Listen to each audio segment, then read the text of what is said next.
Pandura lho. Heeh. Ratu Kejem ora wedi. Kagungan senjata nenggala. Alah nenggala ampuhe sepira. Tibake kowe yen nganti kowe mati piye? Upamane Bagong mati, malah aku bersyukur tinimbang ning omah ya dioyak-oyak kredit.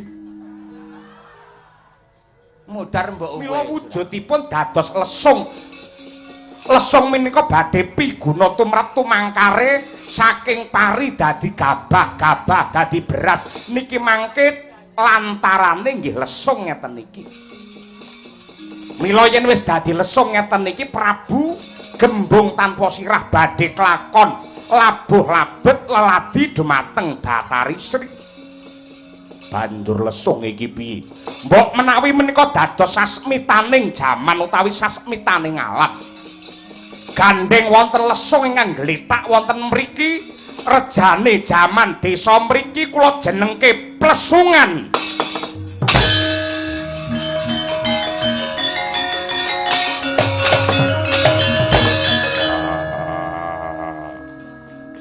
Kayono para tani sing padha mesem guyu nandur apa wae dadi kaele nandur pari jagung ketela bohong lan uga nandur kacang katon sulur kabeh sulur dadine rame para kawulane padha mesem guyu rejane jaman kula jenengke Sulurja.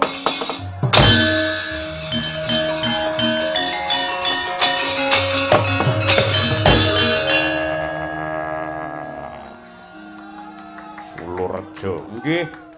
Niki mangke bakale ayem tentrem jenjem permanem. Merga kula ngerti sakonduripun Sang Batari Sri menika njujug wonten ing dusun Sulurreja.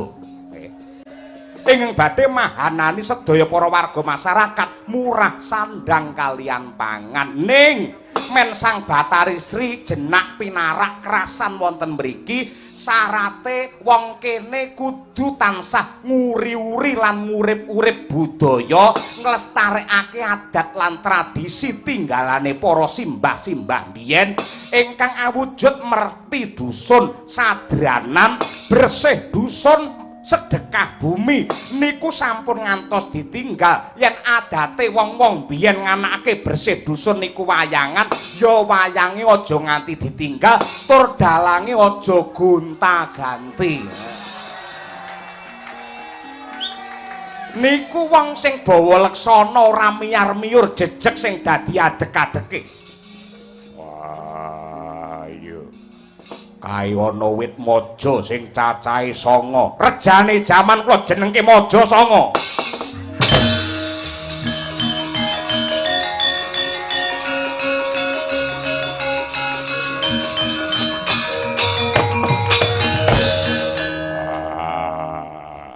Kayono alas jati sing becike kaya mengkono semune nuntun marang menungsa roh karo jati diri. Rejane jaman kula jenengke Jaten.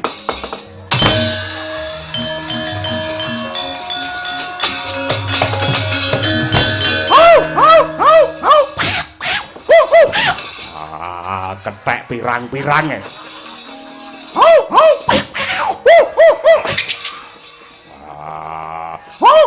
Para besong enek sing iso nembang. Ketheke enek sing iso nembang. Aku bingung kae jane kethek apa melon kae.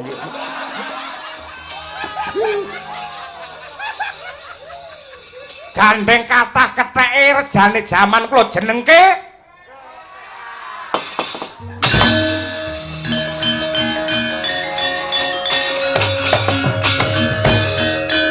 adalah kae ana wujute sendang sing ana ronge. Rejane jaman tak jenengne Dangkrang.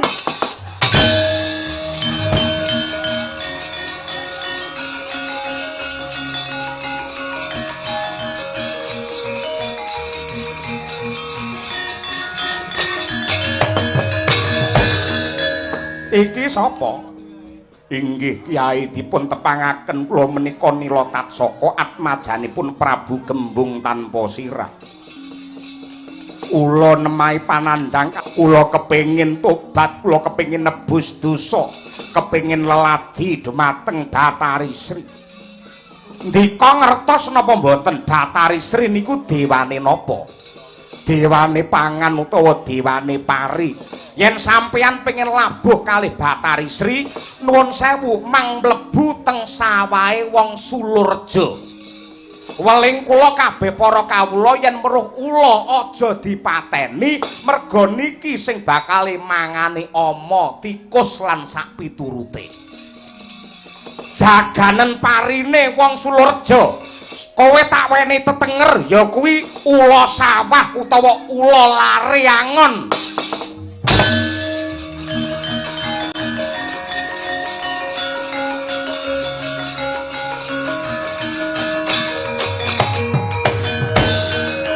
Maripah lo jinangi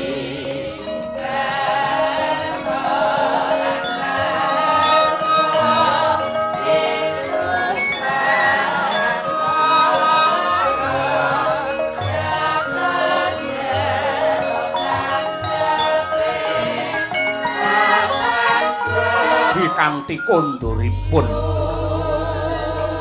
Sang Bathari Sri wonten negari Ngamarta njujug wonten ing dusun Sulurja.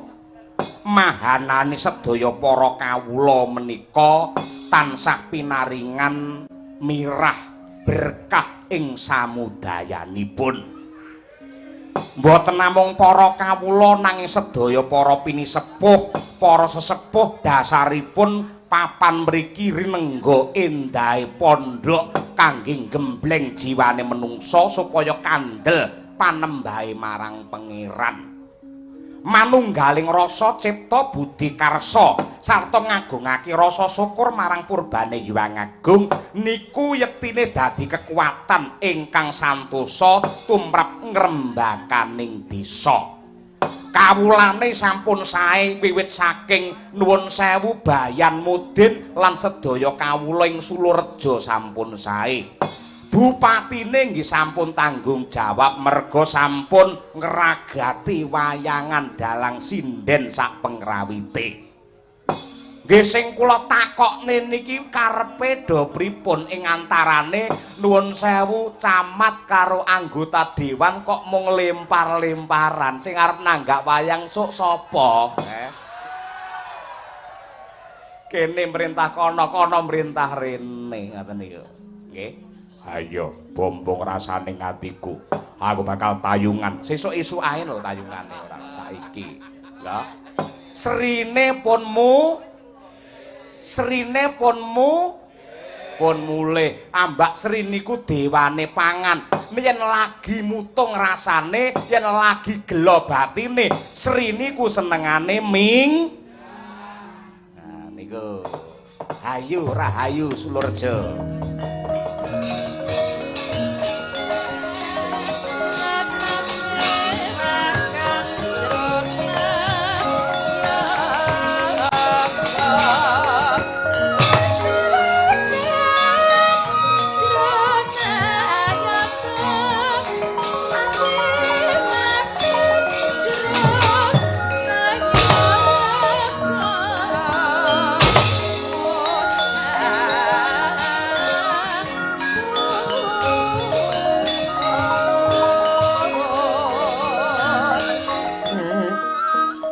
Ari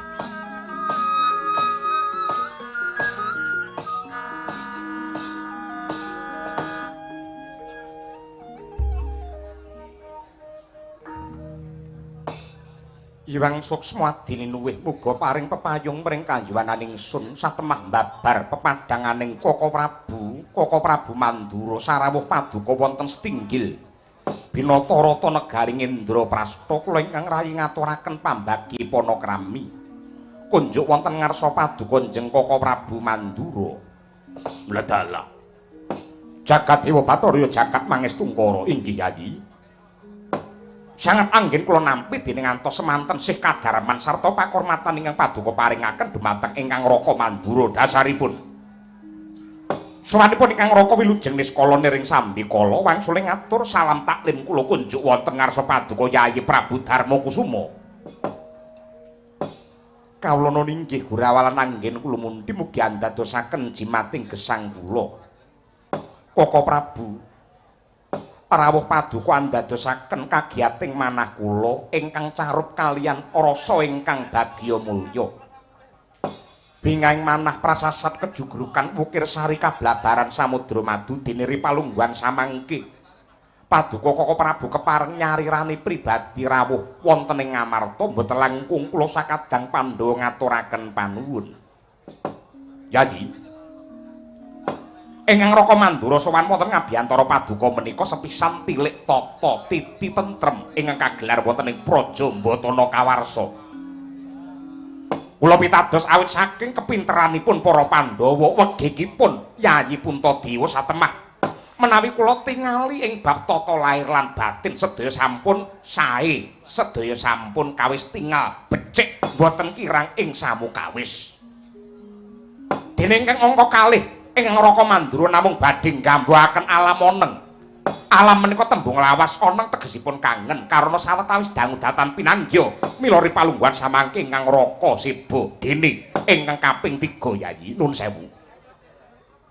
Yektosipun waleh-waleh menapa blakotang terus terang bloko suta kemawon. Ripalungguhan samangke negari Mandura nedeng ketaman pagebluk larang sandang kalian pangan. Para kawula pating jerit riyongan awit saking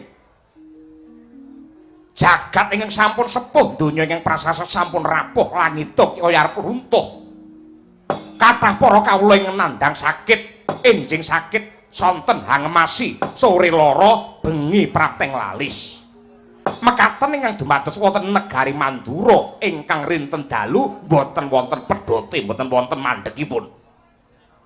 Lah sasampunipun kula nyambung raos kaliyan Gusti ingkang Maha Kuwaos nyuwun dumateng sih wilasaning Hyang Agung kula pikantuk wewengan kula pikantuk wangsit saking para dewa negari Mandura badhe pulih kadiwingi uni badhe manggih hayu lan rahayu tentrem niskala niring sambikala menawi kula kelampahan amboyongi pustaka jimat jamus Kalimasada mongko Yayi. Lumaing jagat kruping langit mboten wonten narendra ingkang kagungan sarta anggadhuh pustaka jimat Kalimasada menika kejawi namung Yayi Prabu Puntadewa pramila saking menika anggen kula sowan wonten negari Ngamarta mriki namung badhe nyuwun ngampil wontenipun jimat jamus Kalimasada badhe kula suwun badhe kula boyong dhateng negari Mandura kangge srana katentremanipun para kawula ing nedeng nandhang prihatin ing Mandura Yayi. Pramara reh mangoswamya ngambrang kadi karunaning kaswasih aneng marga mamalatkum risang kanta wastrat maja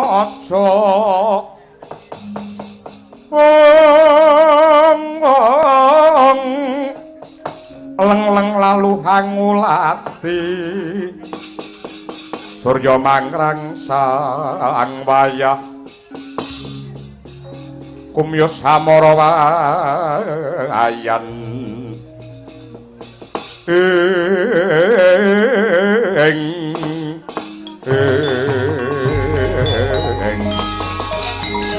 kala dewa narpati duwe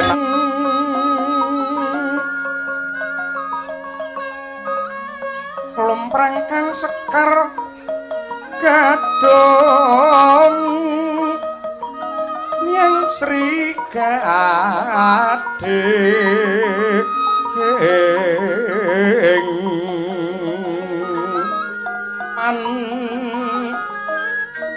sari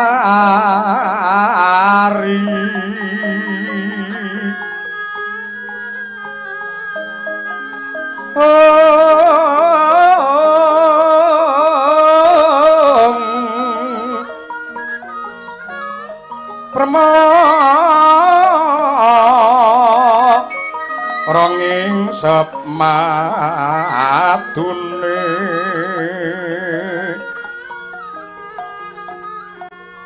brengeng pindha pujining Brahmana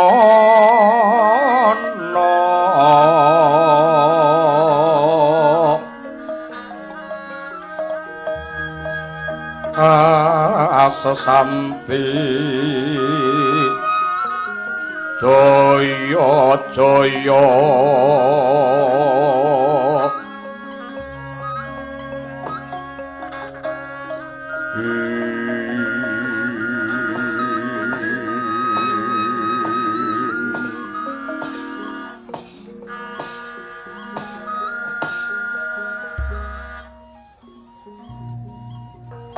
kawula nuwun sewu Koko Prabu Mandura jimat sesemban kula ingkang rayi nyuwun gonge samudra pangaksami kepeksa anggenipun paduka paring dawuh kapunggel sawetawis karana ripalungguhan samangke Panakawan atmajanipun Kilurah Semar Badranaya nenggih Petruk miwah Bagong ingkang sowan wonten setinggil Binatarata negari Ngamarta Koko Prabu waladalah iki lakon apa iki ing atase pasamuan ingkang endahe kaya mengkene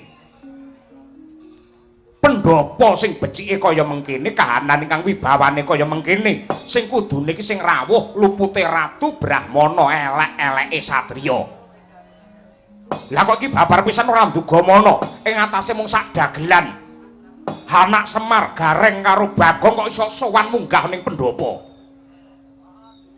Wah, menika menawi wonten Mandura menika mboten saged. Menawi derajatipun pidak pejaraan loro saudon saurupan menika mboten kenging minggah wonten pendhapa, ndak malah ngreget-ngregeti babut.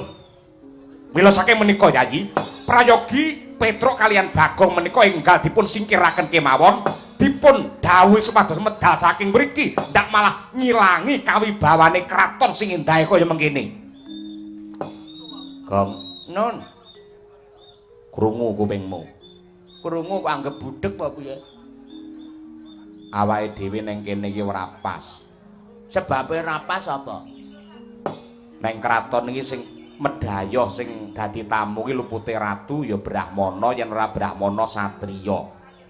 Yen mung derajat kere kaya aku karo kowe manut Sinuwun Prabu Mandura ki ora pantes.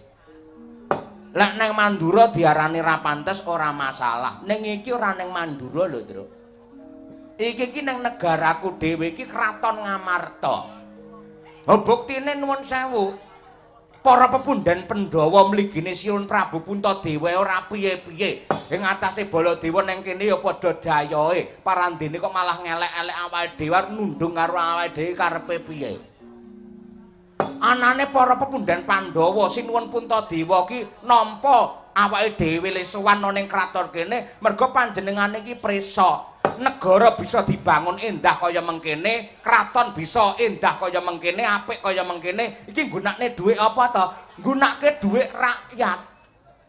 Dhuwit pajak saka rakyat dilumpukke, banjur nggih bangun kraton, nggih bangun negara, nggih bangun gedung pirang-pirang. Mula sing duwe dhuwit iki lak rakyat. Upamane rakyate munggah ana kraton, monggo ki nganggo dhuwit rakyat. Kok nganti ra oleh tegese kuwi jajilanat kuwi ngono kuwi. Ngono ya. Mula ora nek sing menging, ora nek sing ngalang-alangi. Aku karo kowe teko kene. Sinuwun Puntadewa ya meneng. Ndara Werkudara ya meneng. Ndara Janaka ya meneng. Prajurit sing ning jaba kabeh mau ya manggake karo awake dhewe. Nang kene awake dhewe karo Baladewa ki derajate padha. Kono dayoh awake dhewe ya tamu. Padha le entuk wedang segelas. Lah ngene iki kahanane ora kena kok njon neko-neko arep macem-macem. Wis to, sing baku kowe matura marang Sinuwun Prabu Puntadewa sing apik sing becik. Syukur yen iki engko aturmu ditampa. Wadene kok nganti wong Mandura engko iyik, wong Mandura ki ngruwet, aja kuwatir, Tru. Aku mestine ora bakal meneng wae, ora bakal tinggal diam aku. Tenan. Iya. Aluse kowe, engko enek ramene, enek kasare mesti Bagong sing maju. Wong Mandura lho. Heeh. Ratu Kejem ora wedi. Kagungan senjata Nenggala. Alah Nenggala ampuhe sepira. Tibake kowe yen nganti kowe mati piye? Upamane Bagong mati, malah aku bersyukur tinimbang ning omah ya dioyak-oyak kredit. Mudar mbok wis ora. Ya ning meneng sik le. Hah? Meneng. Oke, siap. Petruk kantong bolong padha winantu Basuki anggenmu prapta. Nun inggih Sinun Prabu Puntadewa wilujeng niskala ring sambika langgen kula sowan boten langkung kula ngaturaken semung keming pangabekti. Tandha pengaji-aji kunjuk wonten sandhap pepada paduka Sinun Prabu Darma Kusuma. Iya Petruk ndak tampa gawe bombong ing rasa ora liwat pangestu Kumara Gage tampanana kantong bolong. Nggih, Gurawalan anggen kula mundi tinampi tangan kula kalih mugi andadosaken jimating gesang kula.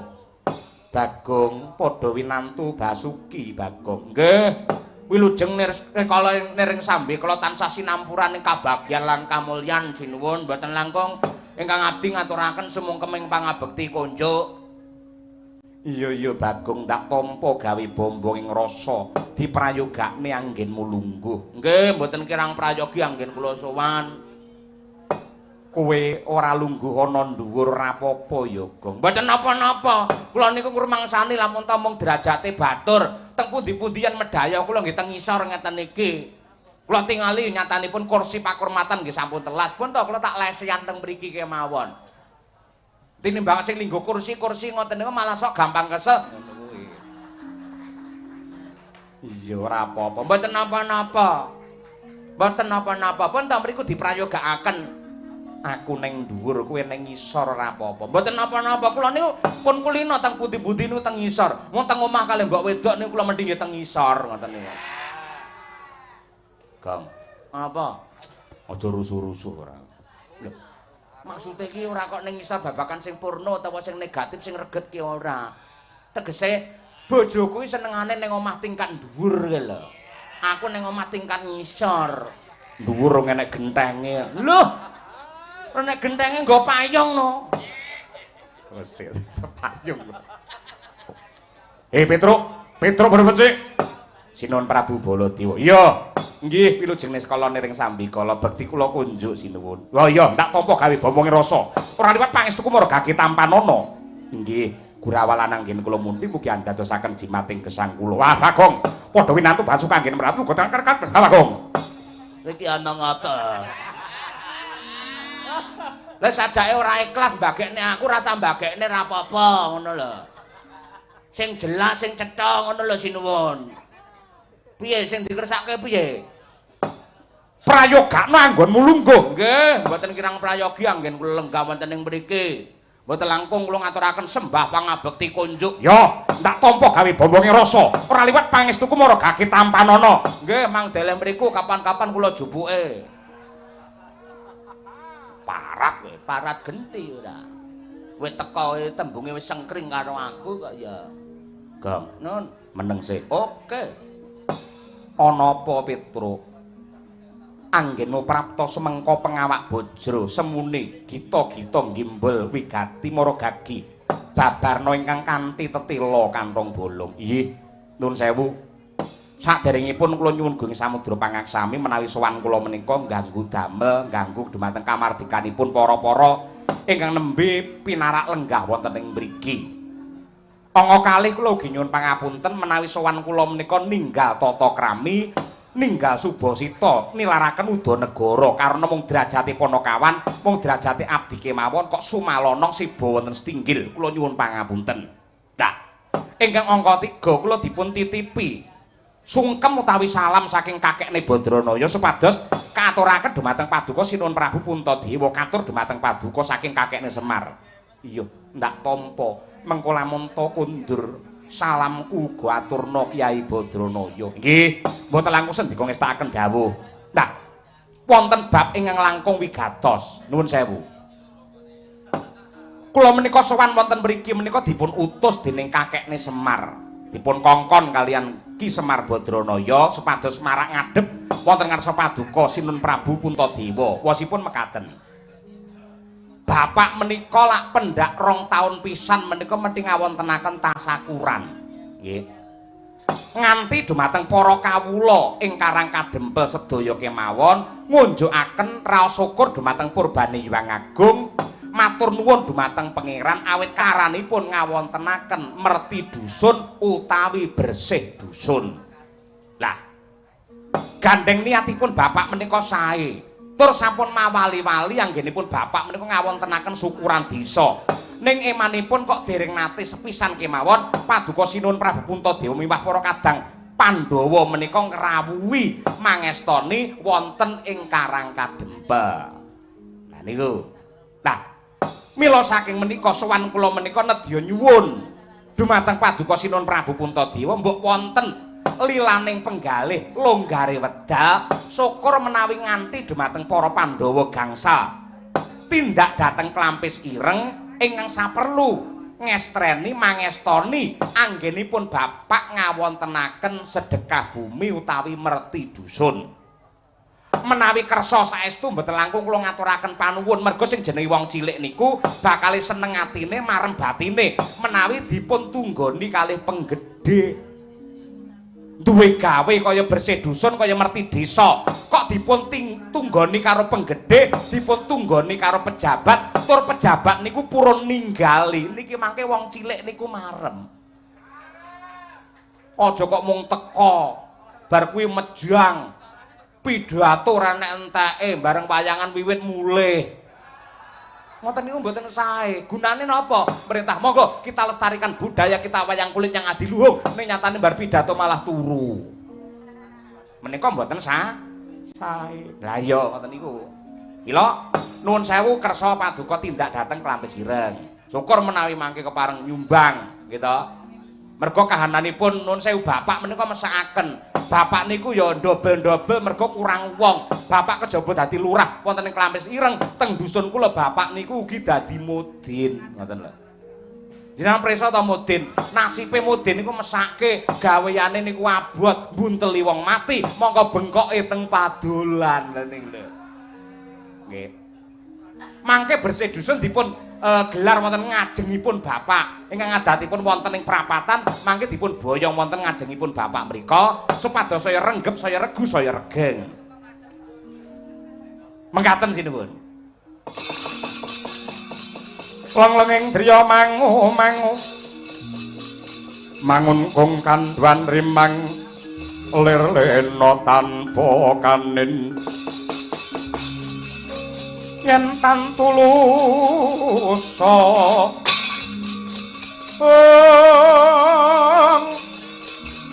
mengko sang Hyang Utama mangkono Sri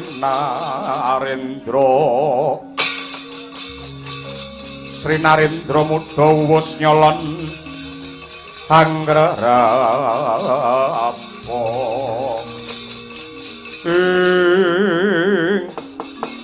nuwun sewu Yayi Prabu Puntadewa. Kula kinten badhe muspra tanpa guna malah badhe tetel kawibawan paduka menawi badhe paring dawuh mangsuli menapa ing dados aturipun Kantong Bolong Petruk. Pramila saking menika kasuwun paduka jenak pinarak kemawon kula mangke ing badhe wangsulan tumrap aturipun Kantong Bolong. Inggih Koko Prabu monggo nanging kula suwun sampun ngantos andadosaken bantah dredah minggah panca bakah Koko Prabu. Nggih, kula tetep ngerti dhumateng pranatan ngerti karo sing jenenge tata krama. Petruk. Kantong Bolong. Wonten timbalan ingkang ngadhawuh Sinun Prabu Mandura. Ripalungguhan iki becik ora perlu kowe kakehan gunem sing tanpa guna, ya. Nadyan to kaya betet 1000 sing dadi ucapmu ning nyatane kuwi ora ana gunane babar pisan. Mung arep nrimpeti rasane Yayi Puntadewa, mung arep gawe peteng penggalih Yayi Darmakusuma. Mula kang mangkono ripalungguhan iki kowe ngaranana pengin disangoni dhuwit pira?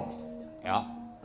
Kowe ngaranana pengin disangoni dhuwit pira? Yen wis tak sangoni tak wene dhuwit, aja kesuwen mapan ana ning pendopo, gage kowe mulya minggat aja ngreget-ngregeti babot ning kene kowe.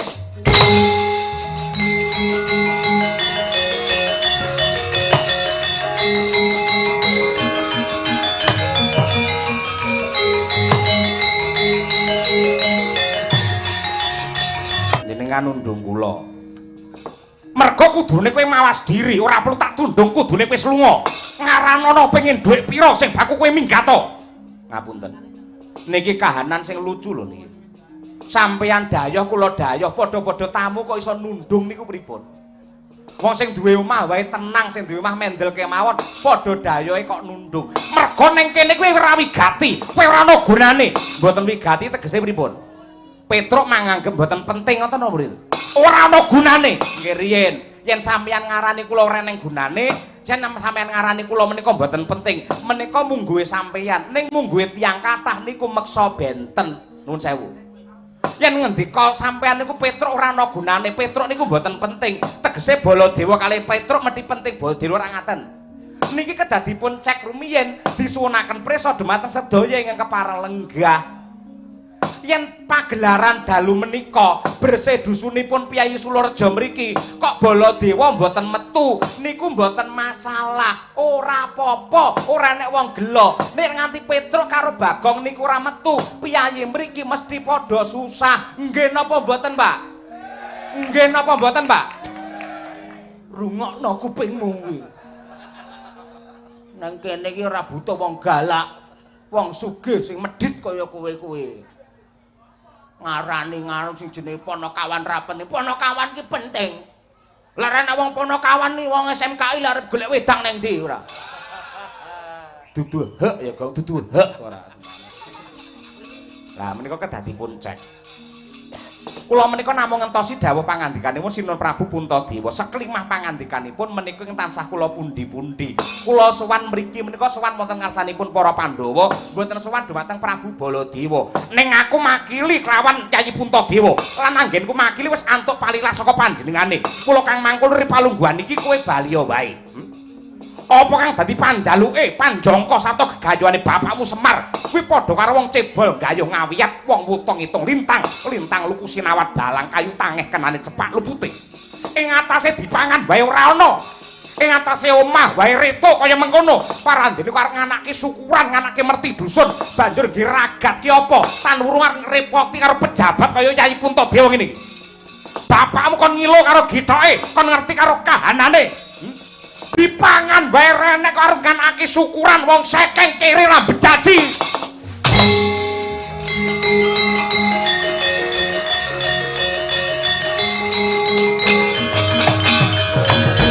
Bending langit gelap-gelap katon lir kincange ngalis. Ri sang mawe gendrung.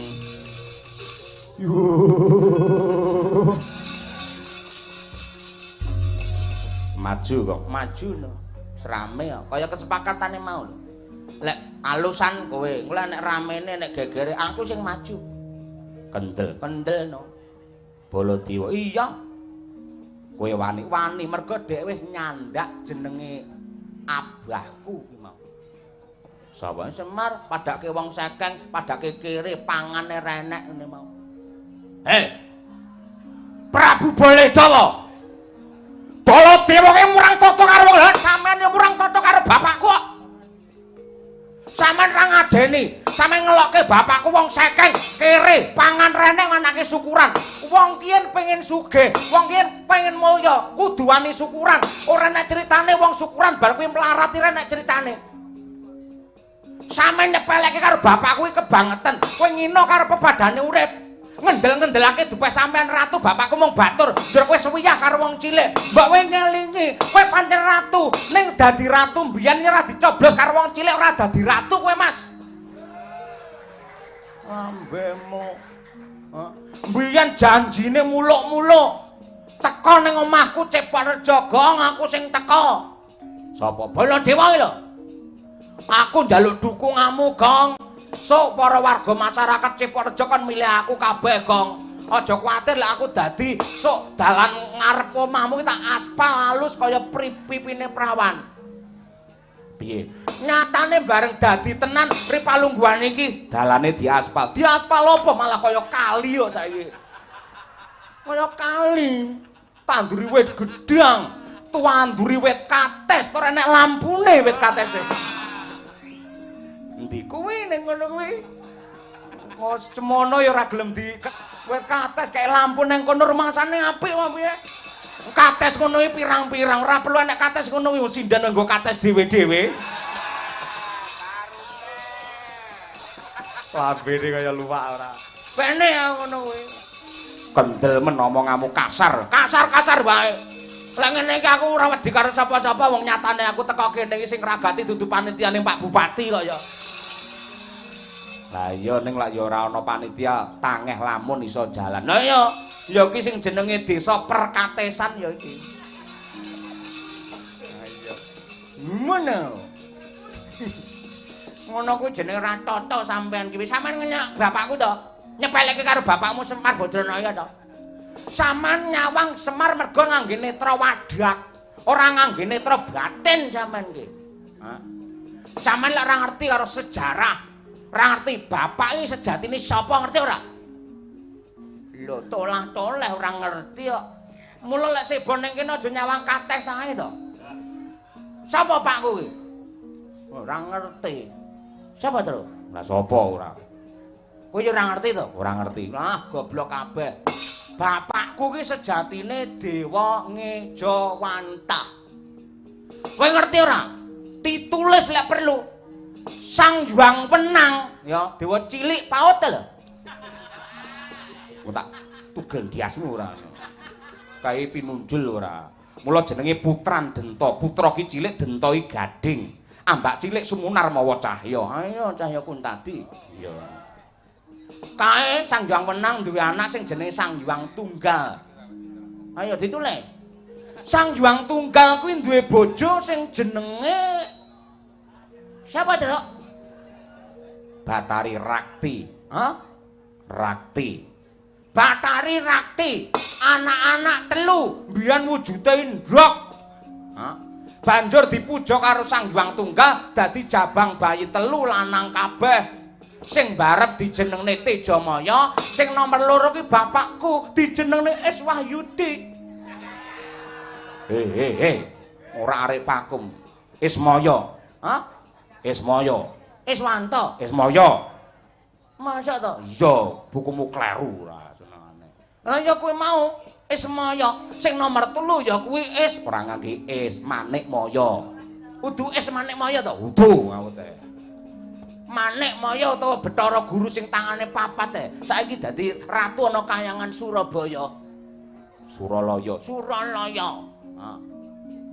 Dadi cetane bapak ki kakange Bathara Guru. Bathara Guru kuwi ya dadi ratu ning Kahyangan. Kuwi merga saka bapak le ngalah. Upama bapakku ora ngalah, sing dadi ratu ana Kahyangan Jonggring Salaka ora ana liya kejaba mung Ismaya. Ora bakal sambat karo sapa-sapa.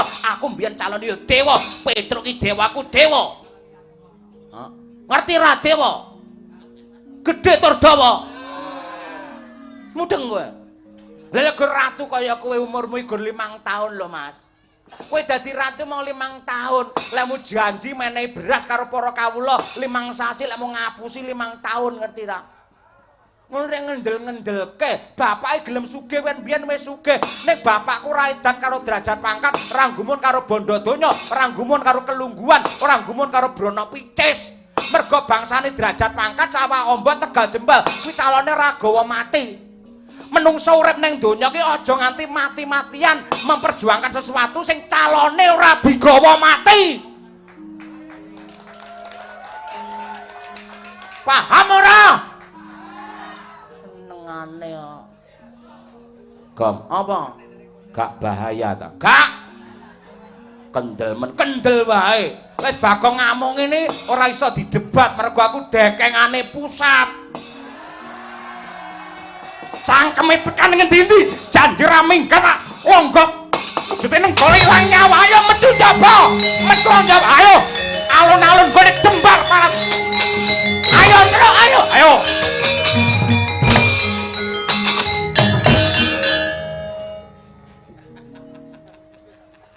kowe tek ora lunga kula badhe niku lho ngerah kates riyen. Mengo tak slentik lho, Gom. Kowe sing gawe perkara karo Sinun Mandura. Sinun Mandura wis nggih bar niki nggih lunga. Lungane kok enten wektune ngoten. Lah kula pamit riyen mamitne si Petruk wau sing kisah mboten ninggal. Mboten napa niku mboten pamit kalih jenengan. Kula nyuwun pangapunten sowan kula kalih Petruk wau nuwun sewu ganggu damel kamardikan jenengan nggih sinuwun Puntadewa. Iya ya ora dadi apa. Gage enggal tututana Petruk kae Bagong. Nggih mesti kula tututi. Kula menika kalih Petruk ibarate kaya raga loro jiwa siji. Yen Petruk niku lara kula melu lara, yen Petruk nika mulya kula nggih melu mulya. Lah iya, yen pancen ngono gage tututana. Nggih ngestaken dawuh. Nyuwun pamit Sinuwun Prabu Punca. Iya sing ati-ati. Nggih. Pareng. Iya.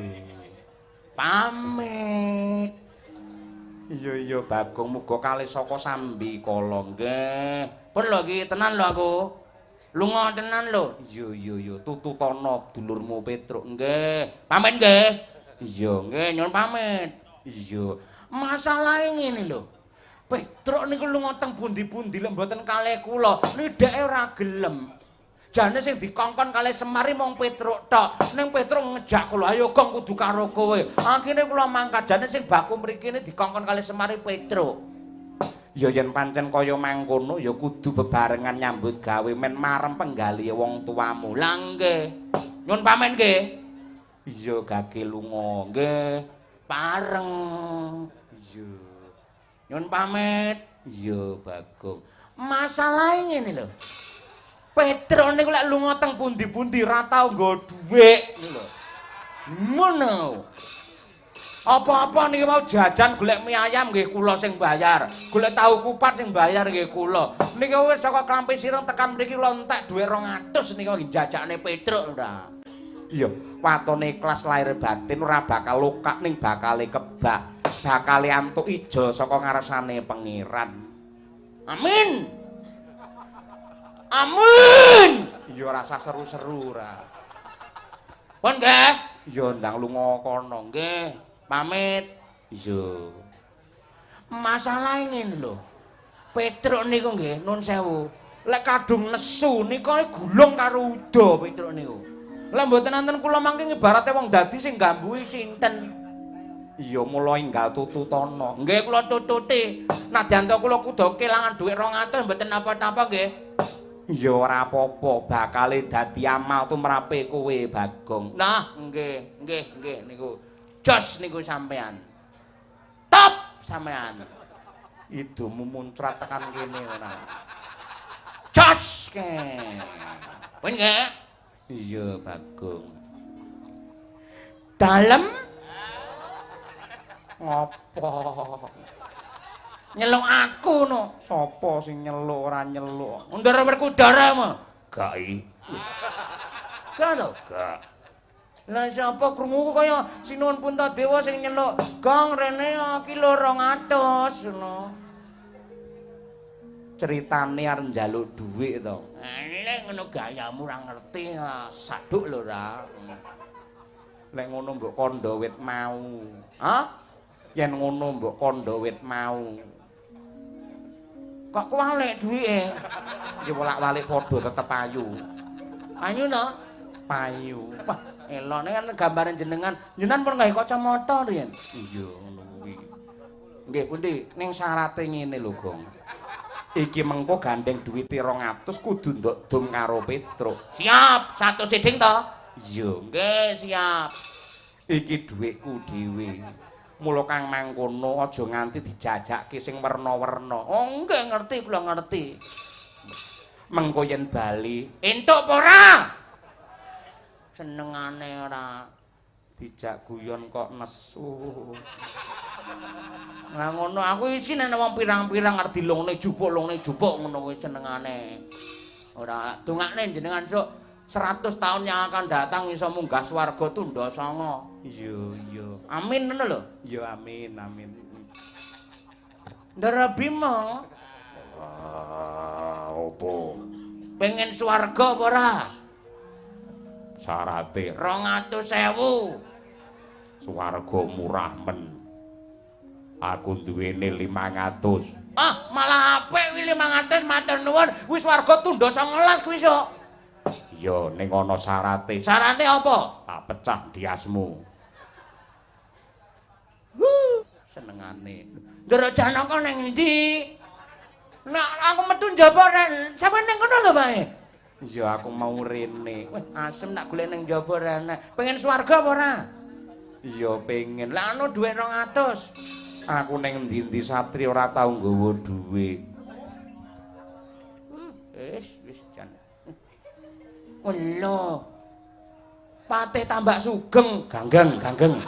Oh iya, ganggeng. Aku diutus Sinun Prabu Puntadewa. Ngopo?